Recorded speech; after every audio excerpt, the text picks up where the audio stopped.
Hello नमस्कार साथियों, स्वागत है आप सभी का आपके अपने यूट्यूब चैनल ITI एग्ज़ाम पर। दोस्तों आज की जो हमारी क्लास है ये इलेक्ट्रिशियन थ्योरी की है ITI फर्स्ट ईयर वालों के लिए। जैसा कि आप लोग जानते हैं, मैंने आप लोगों के लिए फर्स्ट ईयर और सेकंड ईयर क्लासेस स्टार्ट कर रखी है इलेक्ट्रिशियन वालों के लिए, और फिटर वालों के लिए जल्दी आपको मिल जाएंगे क्लासेस भी। तो ये क्वेश्चन ऐसे हैं भाई जो आपके एग्ज़ाम में अक्सर पूछे जा रहे हैं। ठीक है, नेमी बेस्ड क्वेश्चन है। ठीक है, हालांकि मैंने पहले भी क्वेश्चन करवाए थे लेकिन उसमें थोड़ा सा बेसिक वाइज नहीं, उसमें हम जल्दी जल्दी करते जा रहे थे, लेकिन इसमें थोड़ा सा डीपली एक किस्म से थोड़ा समझाता चलूँगा। ठीक है, तो अगर आप वर्कशॉप क्लास देना चाहते हैं तो वर्कशॉप भी मैंने स्टार्ट कर रखी है। और अगर आपका कोई भी सवाल जवाब हो एग्ज़ाम से लेकर या फिर कोई भी ऐसा, तो आप मुझे कमेंट कर सकते हो। और सबसे ज़रूरी बात, अगर आपको टेस्ट सीरीज लगानी है, ठीक है, अगर आपको टेस्ट लगाना है, आप पहली बार ऑनलाइन पेपर दे रहे हो या फिर आपने ऑनलाइन पेपर नहीं दिया है अब तक, या फिर आप टेस्ट लगाना चाहते हो, अपना पढ़ना चाहते हो, तो आपको वेबसाइट पर जाना होगा। हमारी वेबसाइट का नाम मैं ऊपर दे रखा है, यहाँ पर देखिए, आप देख सकते हो ITI एग्ज़ाम YT.net के नाम से है। तो इस पर आपको इलेक्ट्रीशियन और फिटर वालों के लिए भी मैंने टेस्ट डाल दिया है, और बाकी धीरे धीरे सभी ट्रेड का टेस्ट मैं यहाँ पर डालने वाला हूँ। ठीक है, ये बिल्कुल फ्री है, कोई भी नहीं है, सिर्फ आपको जाना है और टेस्ट लगाना है। ठीक है, चलिए तो इस क्वेश्चन स्टार्ट करते हैं। पहला क्वेश्चन है आपके सामने कि लकड़ी में अनियमित रूप से शाखाओं के उगने के कारण कौन सा दोष उत्पन्न होता है।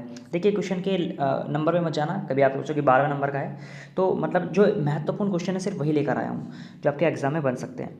तो देखिए, इसमें पूछा है कि लकड़ी में अनियमित रूप से, तो समझना बेसिक से। मान लीजिए आपके घरों में कोई पेड़ है, एक पेड़ कैसा है, पूरा सीधा है इस प्रकार से। ठीक है, एक पेड़ कैसा है, सीधा है, और एक पेड़ कैसा है आपका, कभी ऐसे टेढ़ा मेढ़ा सा है। इसमें क्या लिख रही हैं, शाखा ऐसे लिख रही हैं। ठीक है, समझना मेरी बात को। तो इसने यही पूछा है कि लकड़ी में अनियमित रूप से उगने का कारण क्या होता है। तो देखिए, जब पेड़ में शाखाएं उगती हैं, ऐसे टहनियाँ वगैरह उग जाती हैं, तो क्या होता है, यहाँ पर एक गोल गोल सा, मतलब ऐसे उबड़ खाबड़ सा हो जाता है ना पेड़, मतलब एक किस्म सीधा नहीं रहता। देखिए, ये पेड़ है, इसमें एक भी मतलब यहाँ पर शाखा नहीं है, बिल्कुल सीधा चल रहा है। और ये ज़्यादा क्या होता है, यही ज़्यादा आपका जो है अच्छे, अगर आप इसको बेचना भी चाहो, कुछ भी अगर इसका काम करना चाहो, तो सबसे फ़ायदा इसी का मिलेगा आपको, पहले वाले का। ठीक है, लेकिन दूसरे वाले पेड़ क्या है, दूसरे वाले पेड़ में यहाँ का एक शाखा निकल रही है, ये तिरछा हो गया, तो इस प्रकार के पेड़ ज़्यादा अच्छे नहीं रहते हैं। ठीक है, और आप इसमें इसको अच्छी तरीके से कहीं पर यूज़ नहीं कर सकते। तो वही काम पूछ रहा है कि शाखाओं के उगने के कारण कौन सा दोष उत्पन्न होता है। तो ये क्या बन जाती है, यहाँ पर गांठें बन जाती है इस प्रकार से ना, क्या बन जाती है पेड़ में। देखिए, पेड़ हो गया आपका, तो इस प्रकार से गांठें सी गांठें बन जाती हैं जब शाखाएं उगती हैं। तो इसका जो राइट आंसर जाएगा वो जाएगा ए ऑप्शन। ठीक है, ऑप्शन कौन सा, ए ऑप्शन आप लोग का यहाँ पर सही आंसर चला जाएगा। बिल्कुल आपको समझ में आ चुका होगा जो मैं कहना चाह रहा हूँ। ठीक है, चलिए अगला सवाल देख लेते हैं, अगला सवाल में क्या बोल रहा है। तो अगला क्वेश्चन आप लोगों के सामने इस प्रकार से है। देखिए, फाइल वाले क्वेश्चन जितने भी हैं मैं आपको बताना चाह रहा हूँ, ये रेती वाले ये क्वेश्चन है ना, फाइल वाले, ये अक्सर आपके एग्जाम में बन रहे हैं। ठीक है, तो इनको आपको ज़रा सा मिस मत करना है, ये एग्जाम में आपके क्वेश्चन बन रहे हैं अधिकतर। तो देखिए, इसमें पूछा है कि ये एक्स वाला पार्ट का नाम क्या है ना, एक्स वाले पार्ट का नाम आपसे पूछा है। तो सबसे पहले मैं आपको बता दूँ, इसको बोलते हैं भैया हम हिल। क्या बोलते हैं, इसको हम हिल बोलते हैं। उसके बाद अगर मैं इस पॉइंट की बात करूँ, ये क्या बोलते हैं आपको, इसको बोलते हैं टैंग, टैंग। ठीक है, और ये क्या होता है, ये आपका हैंडल होता है। और इसको क्या बोलते हैं, इसको बोलते हैं फेस। ठीक है, क्या बोलते हैं इसको, फेस। उसके बाद जो ये बाहर स्टार्टिंग का पॉइंट होता है, इसको क्या बोलते हैं, टिप बोलते हैं। तो जो मैंने आपको चीज़ें बताई हैं, इनको आपको ध्यान रखना है। ठीक है, इसको क्या बोलते हैं, टिप बोलते हैं। इसको क्या बोलते हैं, ये हमारा फेस हो गया। उसके बाद ये हमारा क्या होगा, टैंग हो गया, और ये आपका क्या हो गया, हैंडल हो गया। तो ये पॉइंट आपको ध्यान रखना है। ठीक है भाई, चलिए अब देखते हैं अगला सवाल में क्या बोल रहा है। अगला सवाल, लकड़ी में गांठ दोष का क्या कारण है। तो मैंने अभी आप लोगों को बताया कि जब लकड़ी में गांठें उत्पन्न होती है, मैंने अभी आप पेड़ वाला एग्जाम्पल अभी आपको दिया। ठीक है, तो पेड़ क्या हो जाता है, ऐसे तिरछा मिर्चा हो जाता है, किसके कारण, जब उसमें शाखाएं उगने लगती हैं इस प्रकार से, तो यहाँ पर क्या बन जाती है, गांठें सी गांठें बन जाती हैं। तो दोष किसमें, गांठ दोष किसके कारण होता है, शाखाओं की वृद्धि के कारण। समझ में आ गया ना आप सबके, तो आपका सी ऑप्शन यहाँ पर राइट आंसर चला जाएगा। शाखाओं में जब वृद्धि होगी तभी पेड़ में जो है गांठें वगैरह बन जाती हैं। ठीक है, चलिए अब देखते हैं अगले सवाल की ओर। अगला क्वेश्चन आपको दे रखा है यहाँ पर कि 32 एम्पियर रेडेड केबल की धारा वहन क्षमता क्या होगी यदि इस पुनः तार बांधने योग्य फ्यूज से सुरक्षित किया जा सके। तो देखिए, आपको पहले बता रहा हूँ, क्वेश्चन रटना नहीं है बिल्कुल भी। अगर ज़्यादा रट्टा मार के जाओगे तो भूल जाओगे और फिर वहाँ पर फंस जाओगे। तो करना क्या है मैं आपको बता दूं, जब भी हो सकता है वो एग्जाम में 32 के जगह कुछ और दे दे, 30 दे दे, 50 दे दे, कुछ भी दे सकता है ना। तो एम्पियर रेटेड केबल की हमें धारा ज्ञात करने के लिए क्या करना पड़ेगा, इसका मैं थोड़ा थोड़ा फॉर्मूला बता रहा हूँ। ये क्या होता है, नॉर्मल कैपेसिटर, जो कैपेसिटी होती है किसी चीज़ की, नॉर्मल कैपेसिटी गुना करते हैं हम किससे, रेटिंग फैक्टर से। किससे, रेटिंग फैक्टर से, रेटिंग आरएफ से। ठीक है, आरएफ बोल सकते हैं। ये क्या है आपका नॉर्मल कैपेसिटी, और ये क्या है आपका, लिख लीजिए आप फुल फॉर्म पूरी लिख लीजिए कहीं पर, क्योंकि यहाँ पर थोड़ा लिखने में दिक्कत होगी स्क्रीन पर। रेटिंग फैक्टर इसको बोलेंगे और नॉर्मल कैपेसिटी इसे बोलेंगे। इन दोनों क्या करनी है, मल्टीप्लाई। अब आप लोग सोच रहे होंगे नॉर्मल जो कैपेसिटी है वो है कितनी, तो नॉर्मल कैपेसिटी मेरे पास दे रखी है 32। ठीक है, और जो आपका ये रेटिंग फैक्टर होता है ये आपको कितना लेना है हमेशा, कोई सा भी आपको आ जाए तो आपको क्या लेना है हमेशा, ये लेना है आपको 0.81। ठीक है, ये कितना लेना है आपको, 0.81। और जब इसके आप आपस में मल्टीप्लाई करोगे तो आपका आंसर कितना निकल के आएगा, वो आएगा 26 के समथिंग। तो 26 से आपका राइट आंसर आ जाएगा। तो इसमें आपको कोई टेंशन लेने की जरूरत नहीं है, आपस में गुना करनी है। सिर्फ आपको रेटिंग फैक्टर ध्यान रखना है कि रेटिंग फैक्टर कितना होता है हमारे साथ, 0.81। क्वेश्चन डायरेक्ट भी पूछ सकता है कि रेटिंग फैक्टर आखिर होता कितना है, तो कितना होगा भैया आपका रेटिंग फैक्टर 0.81 आपका होता है। ठीक है, तो इसके मल्टीप्लाई करने के बाद आपका राइट आंसर आ जाएगा यहाँ पर 26।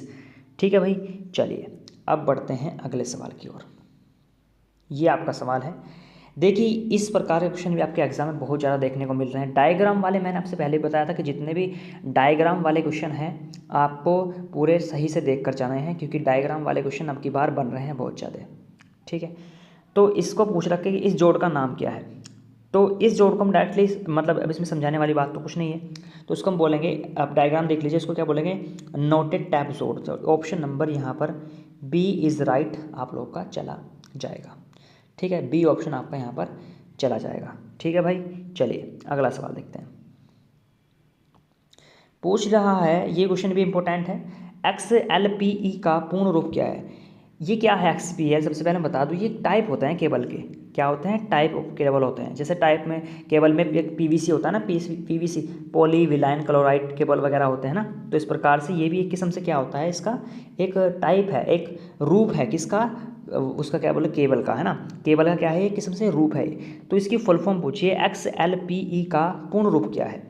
तो इसका जो पूर्ण रूप होता है भाई वो होता है क्रॉस लिंकेड पॉली एथिलीन। ठीक है, तो option number C is right answer आप लोग का यहाँ पर चला जाएगा। ठीक है, तो आपको ये ध्यान रखना है, इंपॉर्टेंट है और ये क्वेश्चन बनेगा। ठीक है, जिस पर मैं इंपॉर्टेंट लिखवा रहा हूँ। वैसे तो आज ही क्लास में सभी क्वेश्चन इंपॉर्टेंट ही हैं। ठीक है, क्योंकि सीरीज़ में नहीं है, थोड़ा सा मैं देख कर लाया हूँ अपने हिसाब से। चलिए अगला सवाल, अगला क्वेश्चन है आप लोगों के सामने कि उत्पादन संयंत्रों में किस प्रकार की केबल बिछाने की विधि का प्रयोग किया जाता है, ये आपसे पूछा है। उत्पादन संयंत्रों में किस प्रकार की केबल बिछाने की विधि का प्रयोग किया जाता है, तो इसका आपको राइट आंसर बताना है।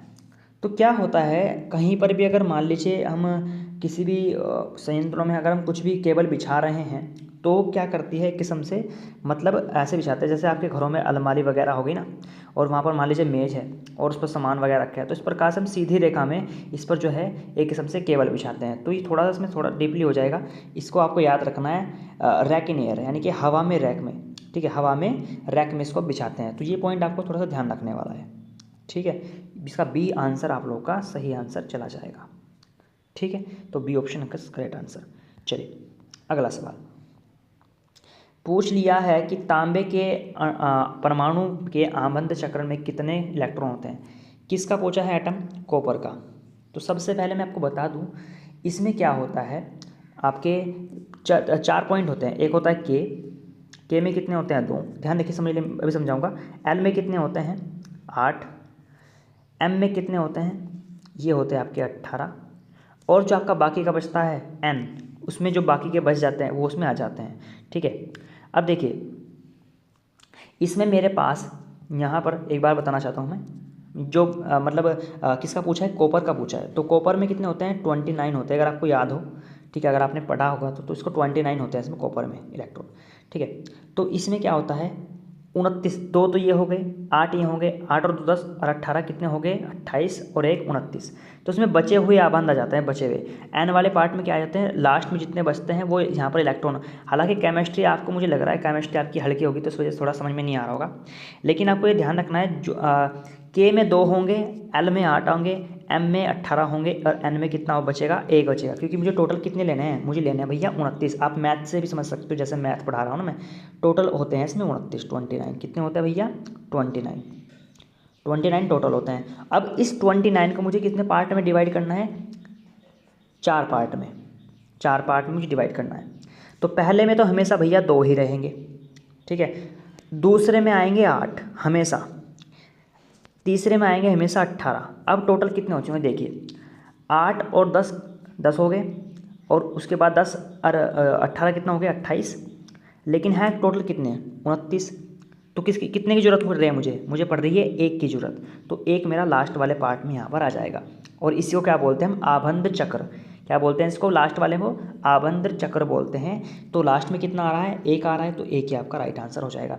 हो सकता है वो कॉपर का एटम ना पूछ के कुछ और का पूछ ले, आर्गन का पूछ ले, 18 आर्गन में कितना होता है 18 होता है, अगर आपने पढ़ा होगा तो, ठीक है केमिस्ट्री में। तो ये थोड़ा सा बेसिक पॉइंट है, वैसे वो डायरेक्टली क्वेश्चन देगा, अधिकतर जो पूछ रहा है वो सिर्फ उठा कर ही पूछ रहा है कि तांबे का परमाणु आबंध कितना होता है, तो इस प्रकार से वो थोड़ा सा घुमा फिरा के नहीं पूछ रहा है अब की बार। लेकिन हो सकता है क्योंकि अब की बार एजेंसी चेंज हो चुकी है, अब की बार डिजिट ही नहीं करवाएगा, कुछ एजेंसी के द्वारा एग्जाम होगा, तो हो सकता है उसमें चेंजेस हो, ठीक है, लेकिन क्वेश्चन ऐसे ही बनेंगे। चलिए अगला क्वेश्चन देखते हैं। पूछ रहा है कि नियन लैंप में विद्युत धारा का प्रवाह क्या कहलाता है। ये आपसे पूछा है कि नियन लैंप में विद्युत धारा का प्रभाव क्या कहलाता है। 12वां क्वेश्चन आप लोगों के सामने है। तो इसमें क्या होता है, नियन लैंप में मान लीजिए आपके पास कोई लैंप है, ठीक है, इस प्रकार से, ठीक, तो कैसा जुड़ा होता है, इस प्रकार से हम यहाँ पर कुछ लगा देते हैं, मान लीजिए बोर्ड वगैरह में इसको लगा दे इसका स्विच को, ठीक है। तो ये नियन लैंप में आपस में नहीं जुड़े हुए होते हैं, ये आपस में एक किस्म जुड़े नहीं होते, यहाँ पर स्थित हो जाते हैं। और इस नियन लैंप में क्या होती है, एक किस्म से गैस भरी हुई होती है, जिसके जो इलेक्ट्रॉन होते हैं आपस में टकरा कर क्या कर देते हैं, एक गैस आयनीकरण प्रभाव उत्पन्न कर देते हैं। क्या कर देते हैं, गैस आयनीकरण प्रभाव उत्पन्न। भाई जब यहाँ पर मैंने करंट दे दिया इसको, ठीक है, यहाँ पर भी करंट पहुँच जाएगा और यहाँ पर भी पहुँच जाएगा, लेकिन बीच में क्या है, ये एक दूसरे से मिले हुए नहीं है, इसमें जो अंदर भरी हुई है वो एक किस्म से गैस भरी हुई है, ठीक है। और जब गैस के इलेक्ट्रॉन आपस में टकराएंगे इस करंट से भी, तो क्या होगा, आयनीकरण प्रभाव उत्पन्न हो जाएगा। तो गैस आयनीकरण प्रभाव, यानी कि आपका जो डी ऑप्शन है इज राइट आंसर यहाँ पर चला जाएगा, ठीक है, गैस, ठीक है, आयनीकरण प्रभाव, तो ये आपका राइट आंसर यहाँ पर हो जाएगा, ठीक है। चलिए अगला सवाल पूछ रहा है, कुचालक प्रतिरोध की इकाई क्या है। किसकी पूछ रहा है, कुचालक प्रतिरोध की आपसे इकाई पूछिए। इसकी इंसुलेशन है ना, इंग्लिश में बोल सकते हैं इंसुलेशन रेसिस्टेंस। तो अगर डायरेक्टली पूछ लेता रेसिस्टेंस की इकाई, तो क्या लगाते आप, ओम लगाते क्या बोले आप, ओम लगाते है ना, ओम लगाते अगर आप पूछ लेता, लेकिन ओम तो आप अब भी लगाओगे इसमें डायरेक्टली, है ना। लेकिन इसने पूछ रखा है कुचालक प्रतिरोध की इकाई। जब भी इंसुलेशन की बात करें तो हमेशा बड़े वाला आएगा, सबसे बड़े वाला ओम। तो सबसे बड़ा ओम कौन सा होता है, मेगा ओम। तो डी ऑप्शन इस राइट आंसर आप लोगों का यहाँ पर चला जाएगा, 13वें का यहाँ पर डी आंसर चला जाएगा, ठीक है। चलो अब बढ़ते हैं अगले क्वेश्चन की ओर। पूछ लिया है कि कौन सा विद्युत उपकरण अधिक अतिरिक्त धारा संरक्षण है।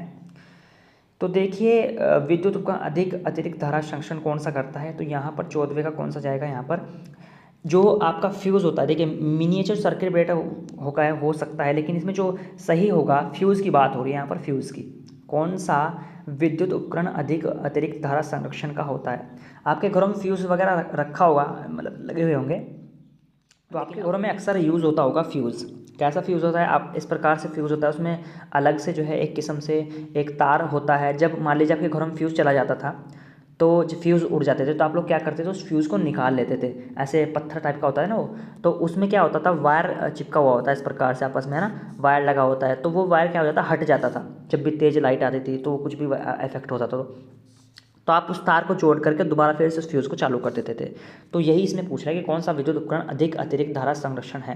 तो यहाँ पर बी ऑप्शन आप लोग का सही आंसर चला जाएगा, ऑप्शन नंबर बी, ठीक है। पुनः तार बांधने योग्य फ्यूज़, ठीक है, रिवाइवल फ्यूज़ आपका जो है राइट आंसर यहाँ पर हो जाएगा, ठीक है। चलिए अगला क्वेश्चन पूछ लिया है कि एल्युमिनियम चालकों को सोल्डर करने हेतु किस प्रकार के सोल्डरिंग फ्लक्स का प्रयोग किया जाता है।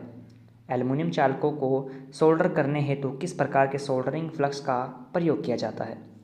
तो यहाँ पर जो सही आंसर जाएगा, इसमें थोड़ा सा हटके है, तो केर अल लाइट इसको आप लगा सकते हो यहाँ पर बी ऑप्शन के साथ। आपका यहाँ पर सही आंसर नहीं, इसमें जो हो सकता है सोल्वे का, एक सेकंड देखता हूँ मैं, कि एल्युमिनियम चालकों को सोल्डर करने हेतु, हाँ इसको हम क्या बोलेंगे, के अल लाइट बोलेंगे। ठीक है, के अल लाइट थोड़ा सा डिपली है तो इसको आपको याद रखना पड़ेगा।